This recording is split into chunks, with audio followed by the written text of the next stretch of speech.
Have you heard of this new Netflix series, His and Hers? This mystery series stars Tessa Thompson as Anna, a journalist in Atlanta, and John Bernthal as Detective Jack Harper. When Anna catches wind of a murder in Dahlonega, the sleepy town where she grew up, Anna pounces on the case and searches for answers. Detective Jack Harper is strangely suspicious of her involvement, chasing her into the crosshairs of his own investigation. The closer they get to each other, the closer they get to the truth. And we cannot wait to see how it unfolds. Watch His and Hers now, only on Netflix. With Plan B emergency contraception, we're in control of our future. It's backup birth control you take after unprotected sex that helps prevent pregnancy before it starts. It works by temporarily delaying ovulation, and it won't impact your future fertility. Plan B is available in all 50 U.S. states at all major retailers near you, with no ID, prescription, or age requirement needed. Together, we got this. Follow Plan B on Insta at Plan B One Step to learn more. Use as directed.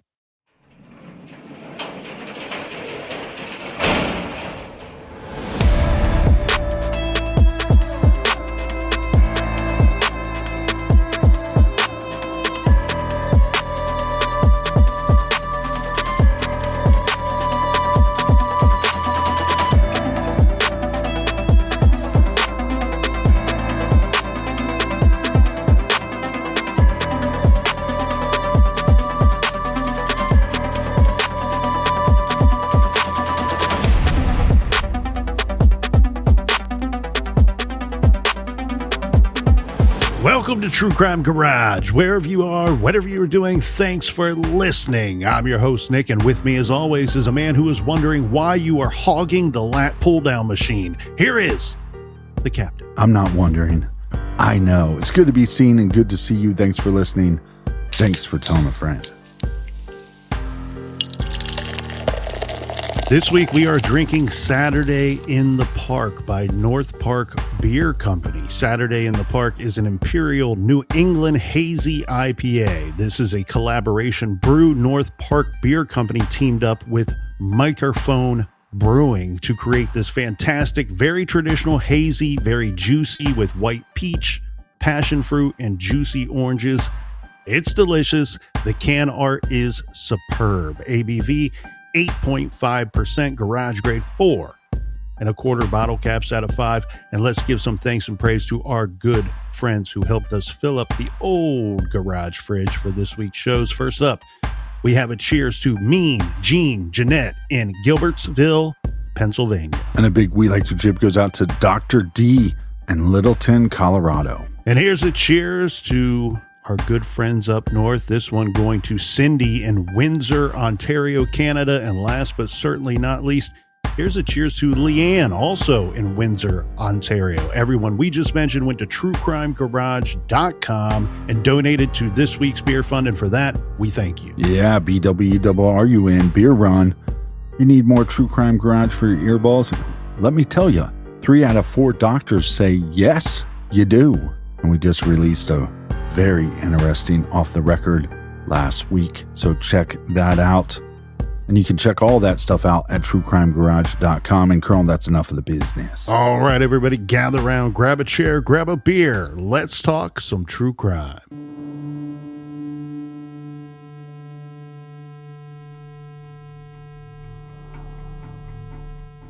On February 2nd, 2008, a man walked into a Lane Bryant clothing store in Tinley Park, Illinois, posing as a delivery man. He announced a holdup and then began taking women to a back room where they were bound with duct tape. One of the brave ladies managed to call 911. The robbery escalated and turned very violent. Before fleeing, he shot all 6 ladies. Despite police arriving on the scene within minutes of the 911 call, the killer managed to get away. And we still have a lot of questions. Like, was this a robbery gone very bad? Or are there bigger motives at play? We first covered this case with True Crime Garage episodes 200 and 201 back in 2018. And this week we are taking a new and fresh look at a case that should be closed out. Police have spent millions of dollars trying to catch this man. But still to this day, They need your help to identify him. The public is reminded that the offender remains at large and should be considered armed and extremely dangerous. A $100,000 reward has been established for information leading to the arrest of the offender. The reward is not dependent upon conviction. Any information will be kept confidential. The tip hotline number is 708-444-5394. You can also email your information to lanebryant.tipline@tinleypark.org. This is True Crime Garage.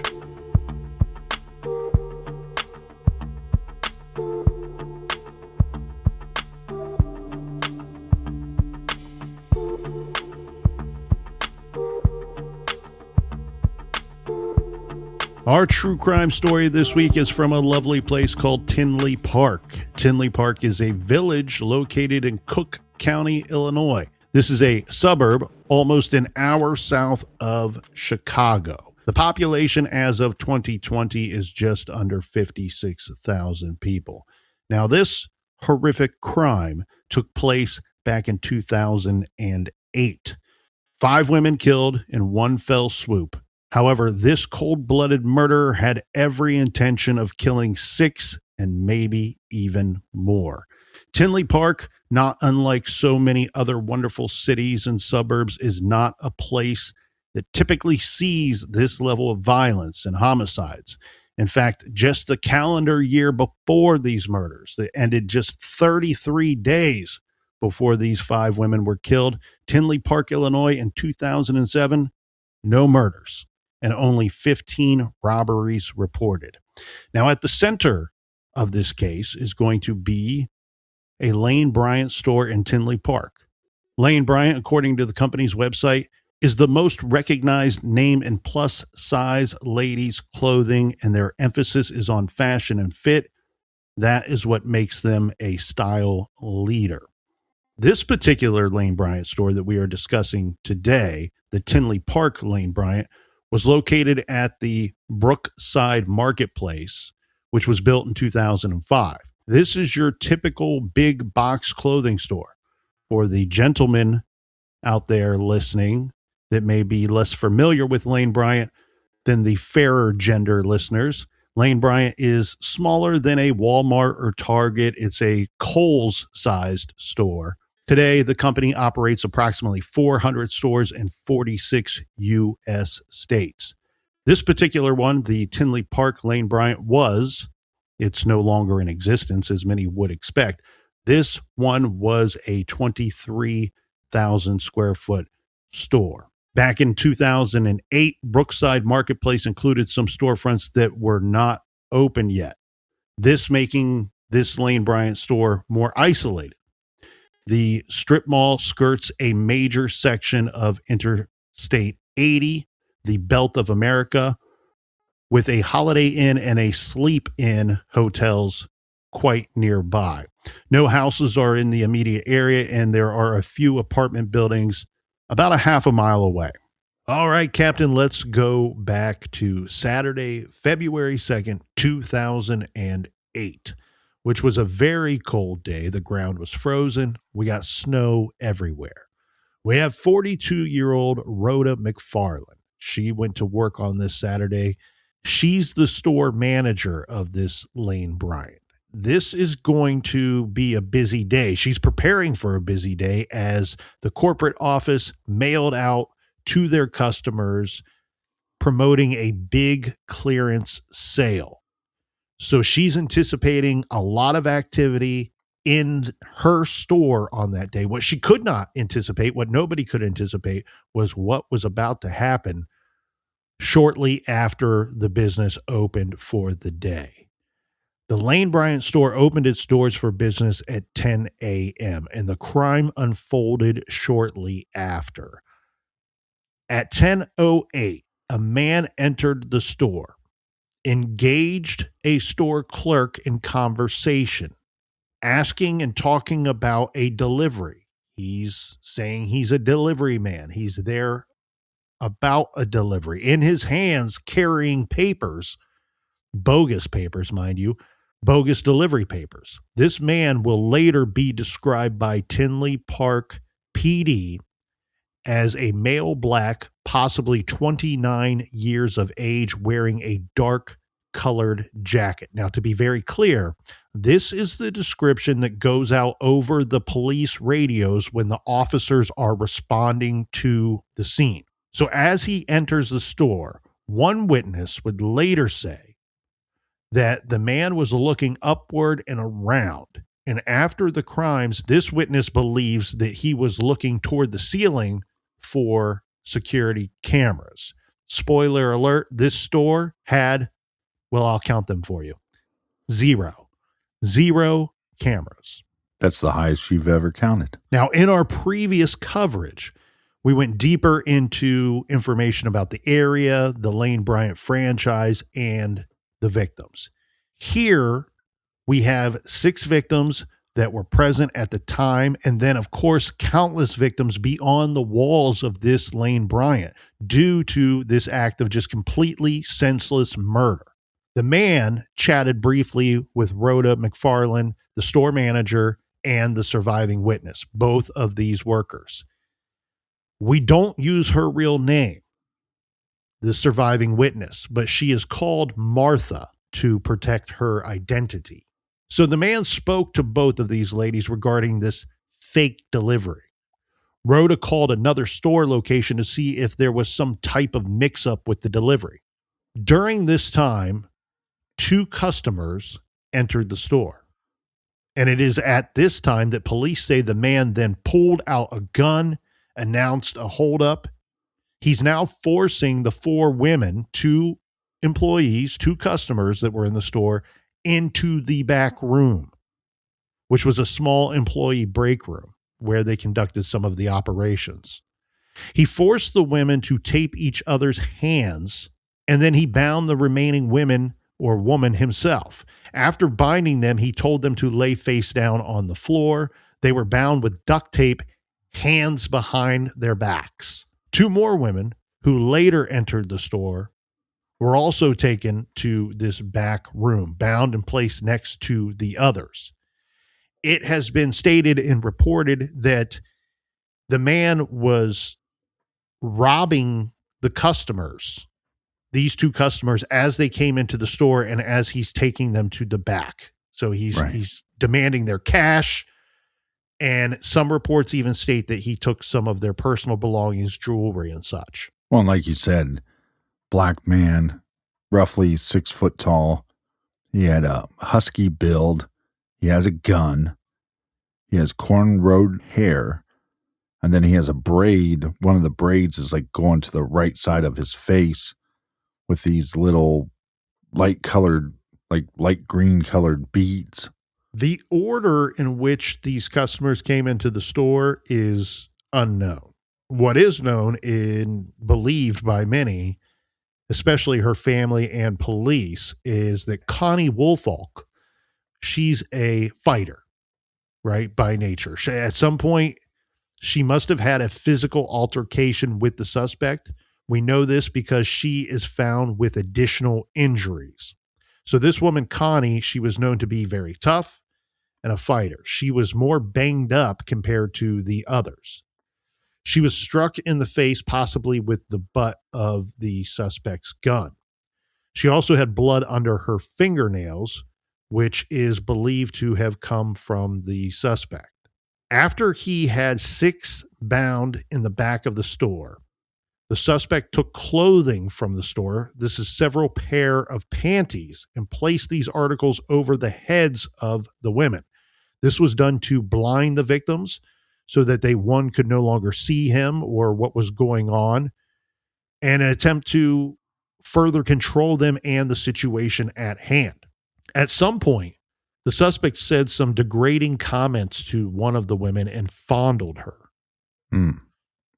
Somehow, during all of this chaos, the store manager, Rhoda McFarland, managed to call 911. This is from the cell phone using Bluetooth technology at 10:44 a.m. She managed to make the call while the gunman was distracted. even though she was bound by tape. On the call, which is posted on the Tinley Park Police website, very brave Rhoda McFarland calls 911. I originally reported she is calling to report a robbery in progress. Of course, this is true, but truly, she is reporting a robbery in progress, a hostage situation, and after more thought, I think she made this call out of pure desperation. Right. I think at this point in the situation, Captain, she can hear that this guy is becoming more and more agitated. He's becoming more aggressive. He's getting violent. He's becoming more and more unhinged and totally out of control. This is not going as he had planned. And if someone was going to pay for it, it was going to be those women on the floor. The 911 emergency services officer picks up the call. Lane Bryant, McFarland whispers to the dispatcher. Where at? The dispatcher asks. Tinley Park, McFarland replies. And she adds, hurry. Now, I know you, Captain, like me, we've listened to this call dozens of times. During this call, the suspect can be heard in the background, kind of shouting at the women. Right. You do hear him. Some of the words, so we have reports and descriptions by folks smarter than us as to what they think they're hearing him say. But one part that I can clearly hear is he says, I'm losing it. Yeah, like you said, I think she makes the call out of desperation. But if I'm law enforcement, and again, what information, what details do we get from the surviving victim? Did she see the killer make contact with the customers? Did she see whatever escalation happened between him and the customers? Because to me, there's a calculated plan here, because you have a gun, you're trying to control the situation. But to me, he has a plan. And I think we have maybe some evidence. I'd like to know what your thoughts are. If one of these individuals, one of the hostages, attacks you, he could have easily just shot her then and there. But I think he didn't do that because he had an ultimate plan. And then he goes and tries to execute that plan afterwards. So yes, probably getting irritated as things are not going exactly to his plan. But if this guy was just purely crazy or insane, the moment he is attacked, the moment he is resisted, he could just kill one or all of them and not go with a plan. Yes, it's believed that at some point the suspect either heard the phone call to 911, heard Ms. McFarland's Bluetooth phone call, or that may have even heard the dispatcher's voice over the phone call. The police are dispatched. A Tinley Park police officer was in an adjacent parking lot at the time of the 911 call. It is approximated that he was about 200 yards away. So police obviously arriving on the scene extremely quickly. And it's reported that the first officer arrived about 2 minutes after the very, very short 911 call. The surviving witness, Martha, stated that she heard the police sirens before the shooting started. If I'm law enforcement and I hear this account from this witness, we have no knowledge of his plan. So he could have just been going to bound them and tie them up and leave. But that plan could have changed completely once he hears the sirens. And once he hears those sirens, it's okay. And that in that moment, I changed my plan. I'm going to leave no witnesses and I'm going to get out of here. So this is all going down at approximately 10:46 a.m. And this is when all 6 women were shot execution style. Rhoda McFarland was the only one that was shot in the forehead. The rest in the back of their heads. The man then walked out the front door and disappeared. And we sit here well over more than a decade later with no clue as to who he is or where he went. Do you have any eyewitnesses once he leaves? We do not. If there are, there's been reports of, or no reports of such. 5 of these ladies were dead when police arrived, and then one woman thankfully survived. She too had been shot and left for dead, but she tricked the killer by moving her head at the last second and was shot in the neck. She, Martha, then played dead until police arrived. A black SUV as well as a black sedan were seen on video leaving the Lane Bryant parking lot at approximately 10:48 a.m. So all of this happens within the time span of about 40 minutes from the time he arrives to the time that he thinks everyone's dead and leaves the store and police are en route and then on the scene. So suspect arrives at Lane Bryant store at approximately 10:08 a.m. The call to 911 is placed at 10:44. Shots are fired at approximately 10:46, and the suspect left the scene at approximately 10:48. The following morning, the Sunday edition of the Chicago Tribune led with the headline, 5 women slain in store. Police hunt gunman in shooting at Tinley Park Mall. The article reads in part, a gunman led women into the back of a clothing store Saturday morning, killed them, then he walked out the front door and disappeared. Police say there were no survivors at the Lane Bryant store in a suburban strip mall along Interstate Highway 80 in what they are calling a botched robbery.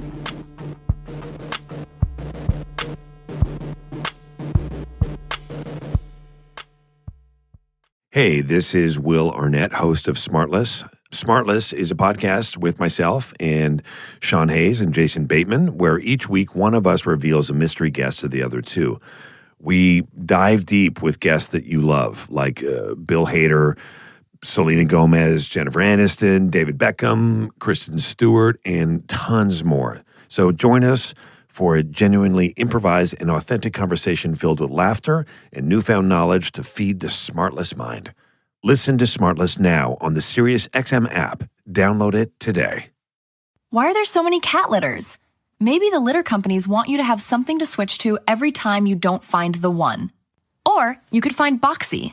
Boxy Pro is the first probiotic-powered litter. Yep, probiotics are right in there, where they stop the bacteria that cause odors. They keep your cat's paws cleaner, too. Something to think about as he stands on your face. Find out more at boxycat.com/podcasts. That's BOXIECAT.com/podcasts. And enjoy 30% off your first boxycat.com order with code PODCAST. I can't tell you how often I hear, oh, I'm a little OCD. I like things neat. That's not OCD. I'm Howie Mandel, and I know this because I have OCD.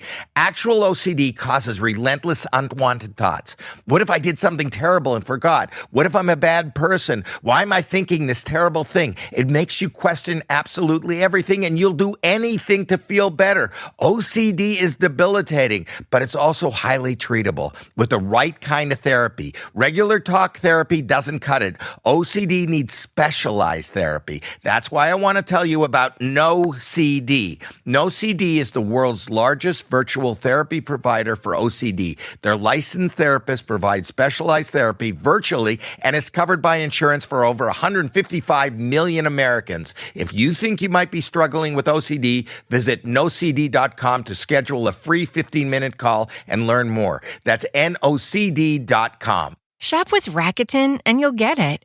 What's it?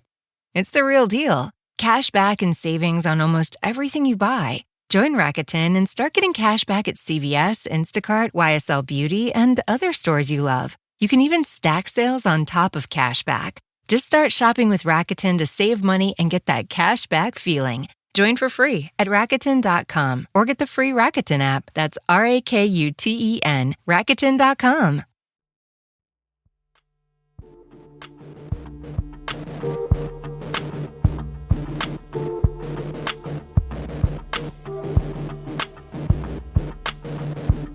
All right, we are back. Talk hands in the air. Cheers, mates. Cheers to you, Captain. This is a case, as we said in the trailer today, that we have covered before, and if you wish to go back and listen to that coverage, know that it's different than what you are hearing today if you've not reviewed those podcasts prior. And this is also one that we've circled back to at least on one, probably several occasions on Off the Record. Now, you heard it there just before our beer break, a much needed beer break, I must add. The paper said that he led all of the women to the back of the store and killed all the women, and there were no survivors. Now, this is weird the way that it's reported, right? It's very smart, and they were probably told to do so, or at least the information they were getting from the police is probably saying simply, unfortunately, we have 5 women that were taken hostage. They were shot and killed. There were no survivors. This is to protect the sole survivor. I mean, she's immediately put into protective custody and care. She had to go to the hospital due to her injuries, which near fatal. I mean, inches away from her being killed. And she now has to be protected, her and her family. Is this just a sole operator that was determined to rob, maybe even prepared to kill that day, and would do it again, would hunt her down, go after her family? Or could this be something larger? Were other people involved? Could this be gang related? So this woman must be protected for a million reasons. And some of those reasons are she is going to be your best provider of information about who the killer is. Right. And we don't have eyewitnesses outside of the store, but we do have camera footage of this SUV. If that was involved in this crime, was that SUV being driven by the killer, or was there other individuals involved? We never like to victim blame here. Of course, the franchise itself, Lane Bryant, is in some ways a victim as well. But I think it is a huge disservice to your employees to not value their safety and their protection. I will say shame on you, Lane Bryant. Yeah. This is 2008 in a newly developed mall, right? This Marketplace Mall was built in 2005. We're not dealing with something that was built in the 70s. We're dealing with a newer store. We know that this Lane Bryant, I believe it was open for 2 years prior to this horrible day. You're putting up a store in 2006. You got people working there in 2008, and it's a nice area, bad area, whatever. Put some cameras up there. I know there's somebody out there listening to me going, Nick, you're an idiot. That may not have prevented these murders. Well, a couple things. If the witness is correct saying that she believed that the suspect was looking up, and she thought perhaps after the fact he was looking to make sure there were no security cameras. Had he spotted a camera, who's to say he wouldn't have left? Regardless of that part of the story, what we would have is more information about who this guy is. Well, we'd probably have footage that was so blurry that we couldn't make out. They were killed by a blob, because put in surveillance cameras and make sure it's of decent quality. And shout out to our longtime sponsor and our friends over at Simply Safe, who do a hell of a job. They got some of the best equipment out there, some of the best monitoring that you will ever find. Hashtag is a sponsor. Right. We were having this conversation over some beers with some friends, and I had said, I'm getting some more cameras from Simply Safe. And one of our friends says, you got a camera out front and a camera out back. How many do you need? And I said, you know what? I don't give a GD about somebody breaking into the house. If somebody does something to me or my property, I want them caught. Right. I want them caught, and I want them to serve time. And I'll put up 30 cameras if I have to. Well, and also your killer probably came from within inside the house. Mm. Mm. Let that set in. So the search, of course, they're going to do a search of the immediate area. This is going to be very intensive with at least 8 local police department, law enforcement agency departments on hand, quickly descending on the shopping center and the immediate area. They're checking vehicles. They're going door to door. We have multiple helicopters in the sky, at least one with infrared technology, the whole 9 yards. Now, I've seen some footage. This would be a difficult space to conduct such a large scale search, regardless of how many boots on the ground you have, right? You have cars in the parking lots, you have other stores, and yes, there were some empty stores, but you have the interstate that is nearby, and they believe that they're looking for someone that they know to be armed and dangerous, right? Which is going to complicate your search as well, because you have women and men conducting this search that may be in fear of their own lives.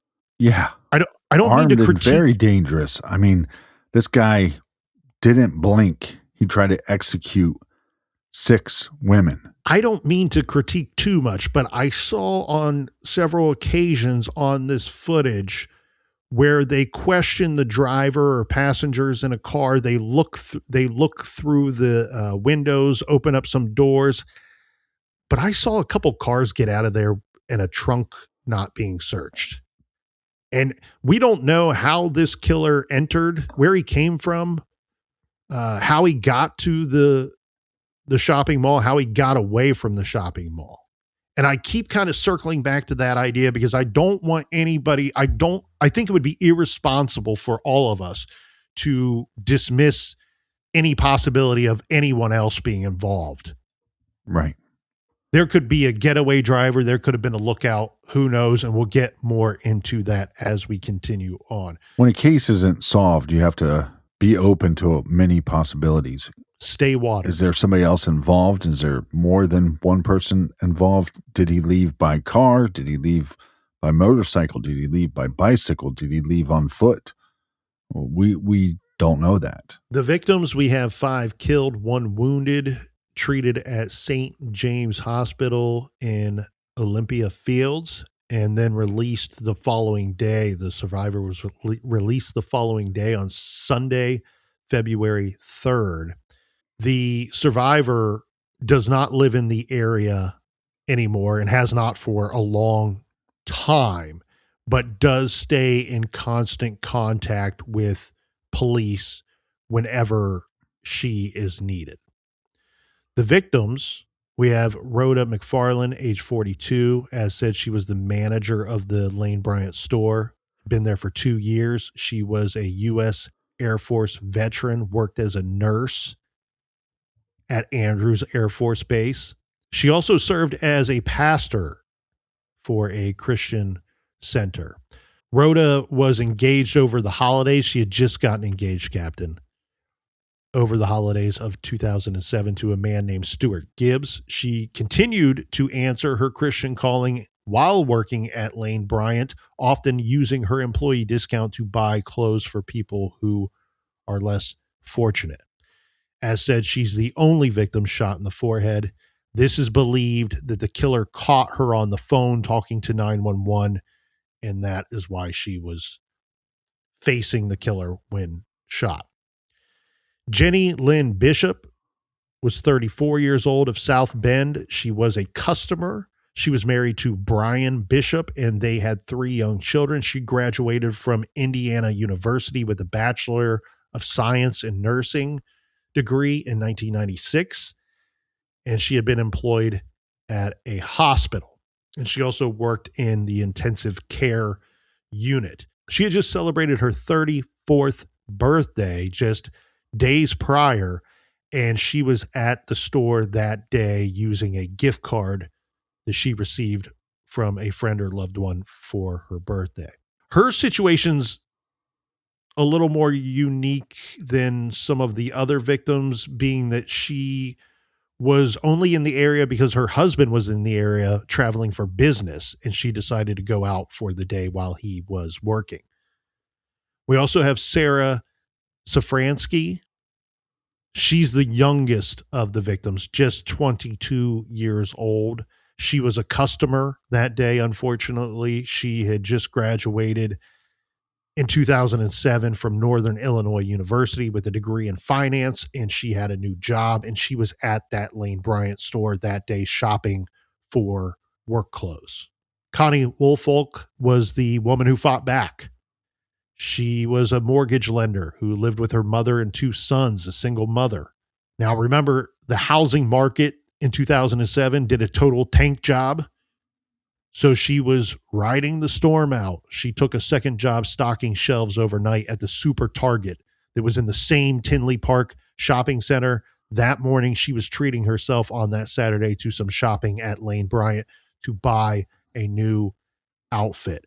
Her family said, when told that, hey, she had more injuries than the others, she's got bruising that the others didn't have, she had been beaten, they said they weren't surprised because they said she would not have gone along with anything without a fight. Well, and law enforcement was able to get DNA and fingerprints, so I'm guessing that they got the killer's DNA through her contact with him, is what I'm guessing, or maybe a possibly that was the way. The DNA, they've always been a little cagey about that. We don't have 100% confirmation that they have DNA. I believe that they do.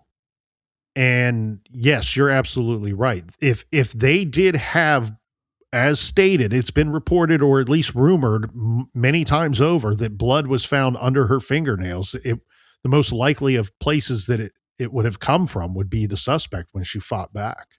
We have Carrie Chiuso, age 33 of Frankfurt. She was a customer as well. She was a social worker. Her and her husband had been married for just a year and a half before she was killed. Her husband was waiting for her to return home. She was out shopping. He sees the news report on TV, and sadly, he saw and observed her car parked in front of the store during this emergency breaking news coverage. I think one of the misconceptions is when you hear overviews of this case and you hear that these two customers come in, I think a lot of people assume that they knew each other or that they were shopping together. And it doesn't seem like they were connected in any way other than just shopping at Lane Bryant at the same time. Exactly. And we have statements from law enforcement stating we don't know what order the customers came in. Well, we know that the store opened up at 10 a.m. Do we have a good understanding of what time the employees got there? And was there a staggering end process, or was it just we all enter the building at 9 o'clock? I believe it's 9 o'clock. I don't have any hard and fast evidence of that, but if I had to make a wager, I would go with roughly 9 o'clock as the arrival time for at least the manager to get things opened up. Yeah, but a lot of these retail stores, they don't open with just one employee. No, both employees were present when the doors opened at 10 a.m. And so, again, it wouldn't be that hard for anybody to figure out that the store opens at 10. We have this killer coming in 8 minutes after opening. To me, this is another piece of evidence of that this is not so random and actually there was some kind of plan. I have always thought that the intention was to get there very quickly after opening the store so that he could take control of whatever the people inside the store itself. One thing we do know is unless he was just unable to get back to the front door, he didn't lock the door, whether that was just he didn't have enough time to do so or he didn't want to. And that will be a part of our theories that we will discuss later on, because unfortunately, there's so much left to question in this case. We also have Martha, again, not her real name, was the only surviving victim. She was 33 years old. She was just a part-time employee at the Lane Bryant store. She was shot along with the rest of the victims, but the bullet went into her neck, missing vital organs. She was enrolled in nursing school and working 2 jobs at the time. This is a Tinley Park Police Department media release titled Lane Bryant Homicide Investigation. And it reads, the Tinley Park Police Department is continuing its investigation into the murders of 5 women at the Lane Bryant clothing store, which occurred late Saturday morning, February 2nd, 2008. Tinley Park Police continue to work with the South Suburban Major Crime Task Force, the Will County Coroner's Office, and the Will County State's Attorney, as well as several other surrounding agencies in solving this crime. As reported earlier, this incident appears to stem from an armed robbery attempt which may have been interrupted. As of this morning, so this comes out February 3rd, the following day, the 5 victims have been positively identified, and we've already gone through all of their names and ages. The coroner has also determined that each of the 5 victims died of gunshot wounds. At this time, we are asking that anyone having information regarding this crime or who may have seen anything of a suspicious nature in or around the mall located at 191st Street and Harlem Avenue between 10 a.m. and 11 a.m. Saturday, February 2nd, to call the Tinley Park Police Department. We should note here, Captain, later in these police requests for information from the public, this time of 10 a.m. to 11 a.m. for requests for information would be changed to 9 a.m. to 11 a.m. And then eventually they would be saying anytime leading up to 11 a.m. You were saying that they had an officer less than 200 yards away. So do we have the exact time of when they arrived at the scene? Yes. All reports state that they were on the scene within 2 minutes of receiving the 911 call, which we know what time that was placed. The only variance in reporting on that, and keep in mind, this is one case where they've been extremely protective of the information that they have and the information that they don't have, frankly.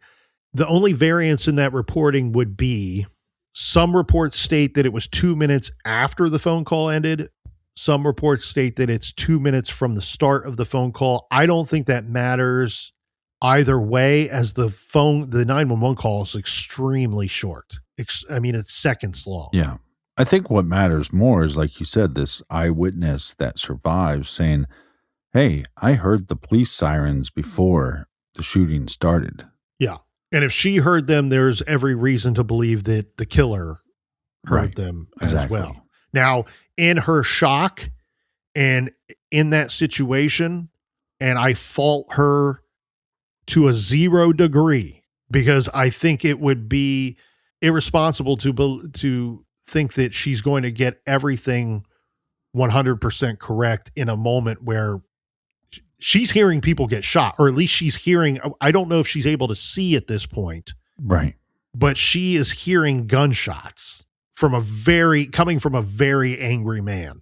And so, we're talking split second stuff here where it could be sirens go off, boom, boom, boom, or it's boom, sirens, boom, boom, boom. It's all happening all at the same time in my mind. What I think when we talk about timeline here, and as far as our suspect goes and demanding and requesting this information from the public, is they keep altering the start time. Hey, we want to know if anybody saw anything from this time to 11 a.m. or that time to 11 a.m. The constant is 11 a.m.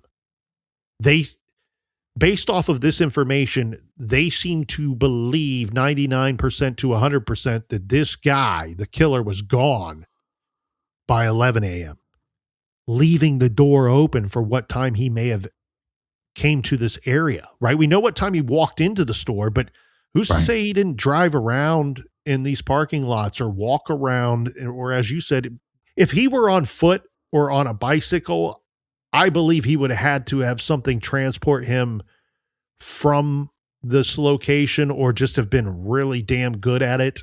I'm a little surprised he didn't leave through the back door, I mean, if he had already heard sirens, even if there's an emergency alarm that's going to go off, why go all the way back through there must be some reason why he went all the way back through the front door. Yeah, maybe that's where his vehicle is. Maybe that's where getaway driver. Right. And then also, I think these little details matter because is this a sign of, like I said, I believe there's evidence to point to planning, but then how well was it planned? How well was the facility cased by this individual? Well, I said it the first time we covered it.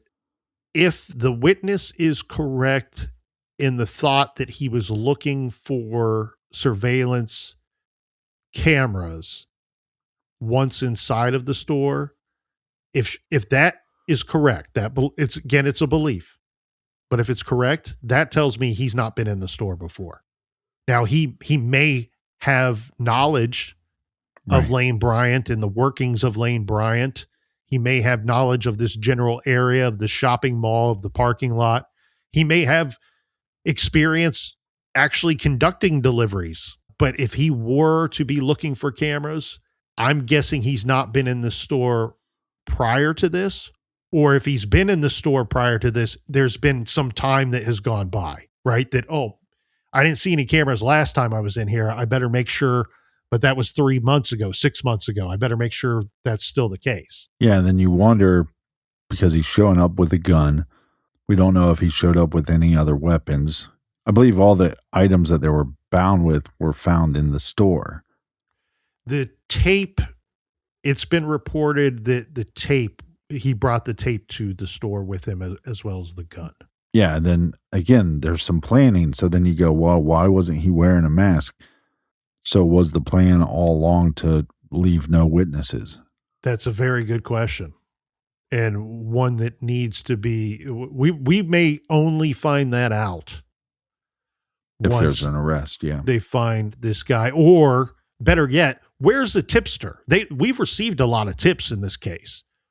Where's the one that's going to matter and lead to this guy? Somebody knows this guy. I'm convinced of it.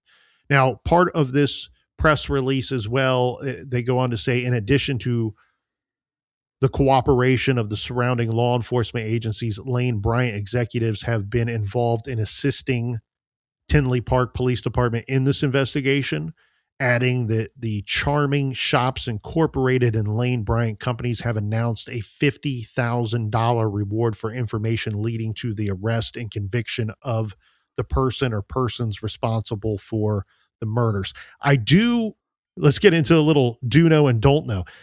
I do know that this reward was eventually made its way all the way up to $100,000. And I believe all of that coming from Lane Bryant companies. There were some other reward monies involved, but I believe Lane Bryant increased this to $100,000 at some point. What I don't know, Captain, is as we sit here in 2026, is that reward still available? There is a reward available, but there's no current indicator that it's coming from Lane Bryant.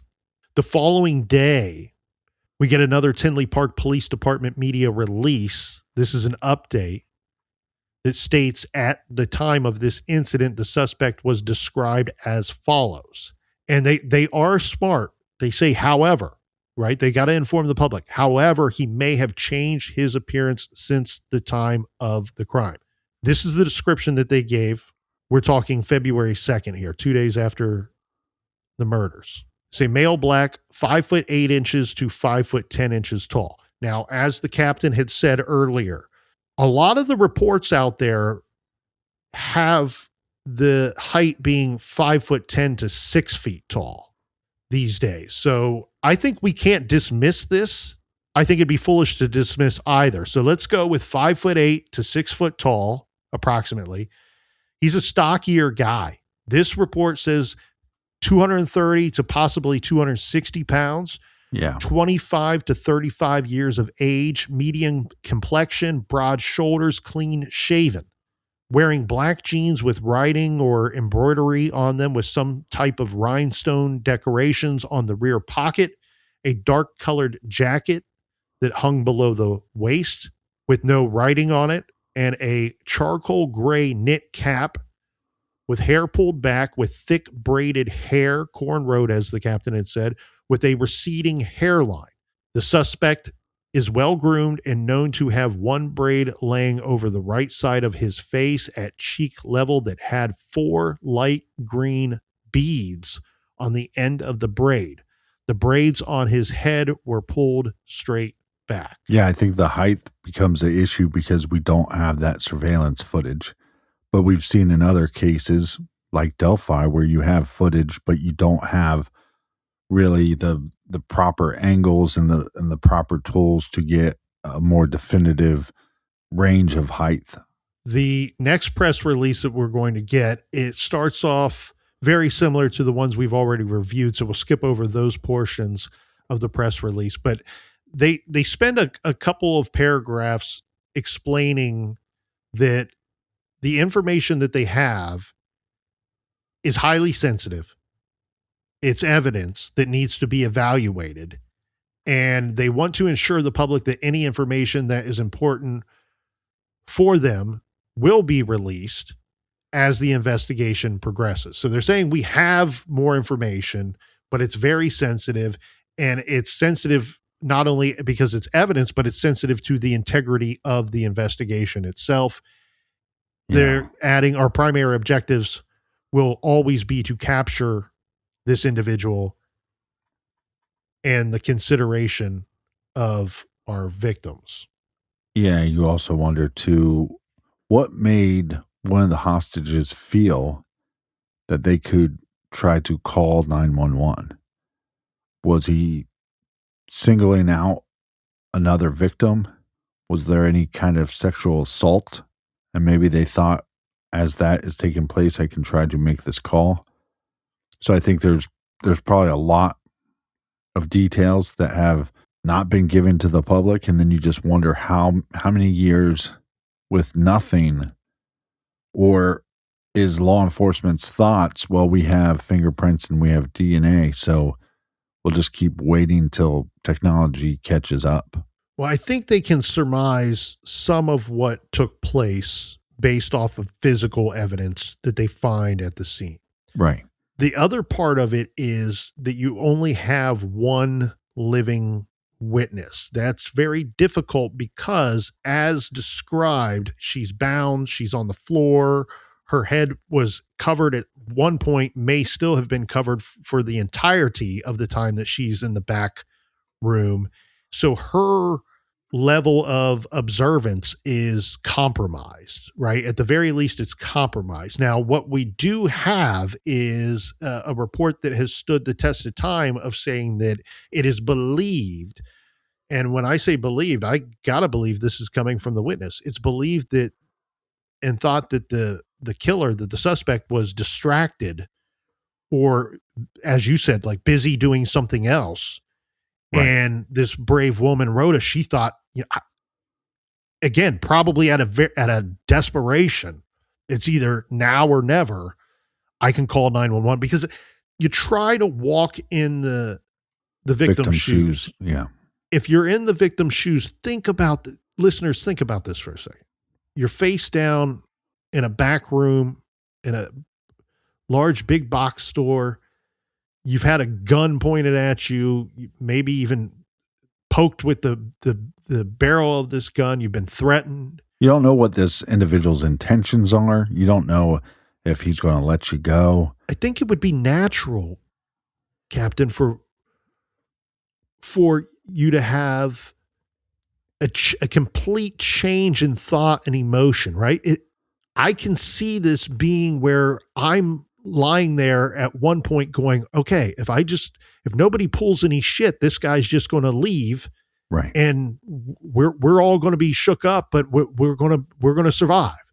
And then at some point this changes. And I think it changed for Rhoda, that she goes, I have to call because this guy is losing it. And if they don't get here soon, or if he does, you're probably praying that maybe even just hearing the sirens come will be a deterrent for this guy, and he'll want to just up and leave and get the hell out of there.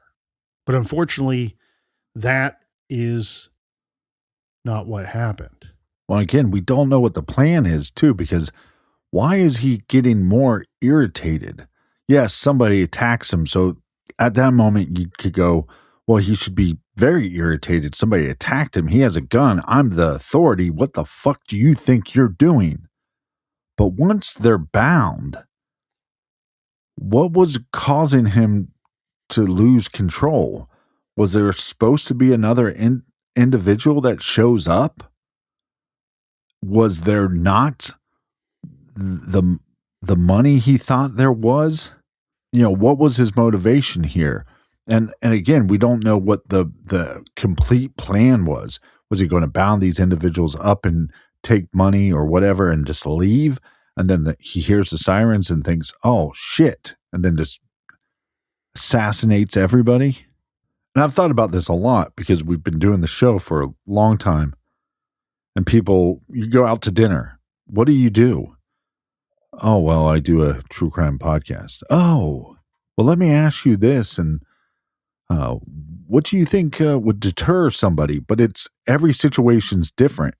And so as a victim, you could see somebody coming into a bank or a retail space, and you can then maybe assume that their motive is not murder, but their motive is robbery. And you could probably assume the same thing even in a house invasion. Like the only, so it's really hard to give like concrete advice of what I would do or what I would suggest somebody to do, because I do think the location of the crime changes what I would do.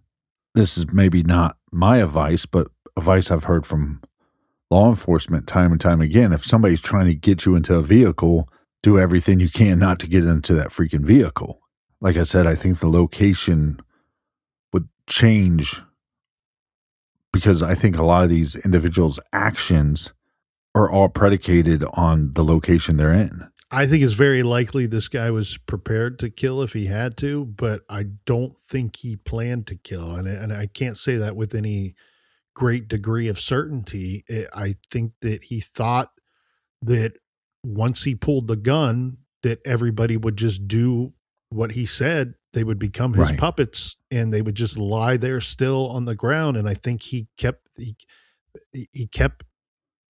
experiencing problems and issues with that. And I think it kept mounting and mounting. I think he was already probably pretty stressed out before he entered the building, and that stress level continued to grow in a very short period of time. And then now you have more people coming in. Again, we'll get to some of this in the theories part, but it's in this press release that we were just going through, the February 6th press release, that the public learns for the first time, where police say, we can now confirm reports that one of the victims was a target of sexual advances by the offender, in that she was fondled. These are their exact words.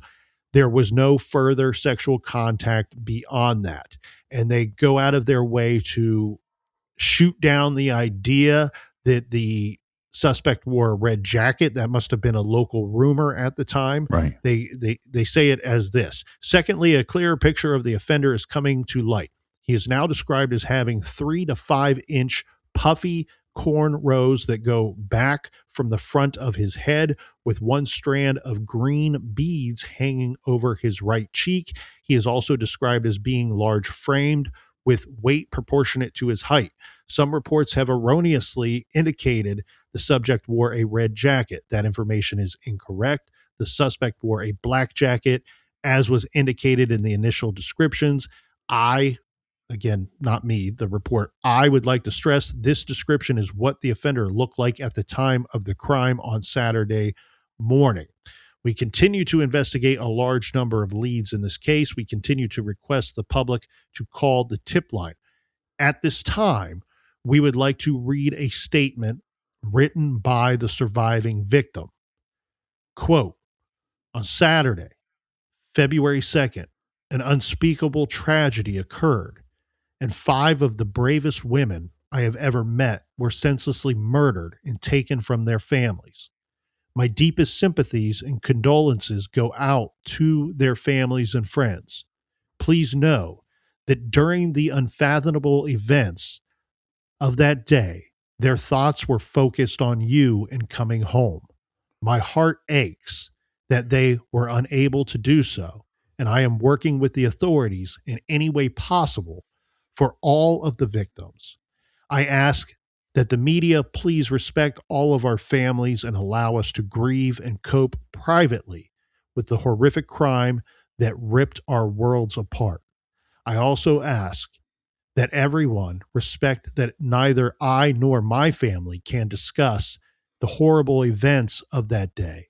I thank everybody who has expressed concern and ask that any person who can assist in the investigation contact the authorities immediately.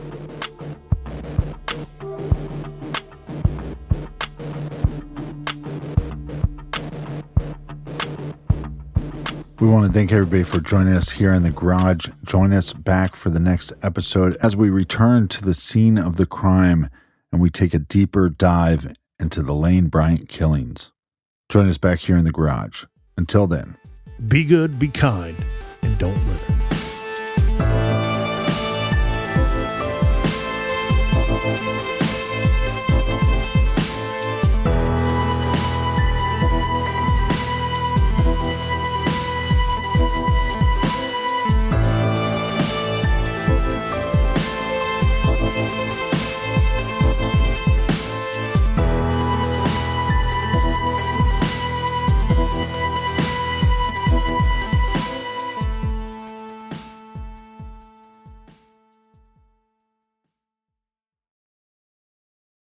Low carb, no carb, anti-inflammatory. There's a diet for every buzzword. At Anytime Fitness, our coaches use your body scan to help take the guesswork out of eating right, so you can forget the fads and stick to the science.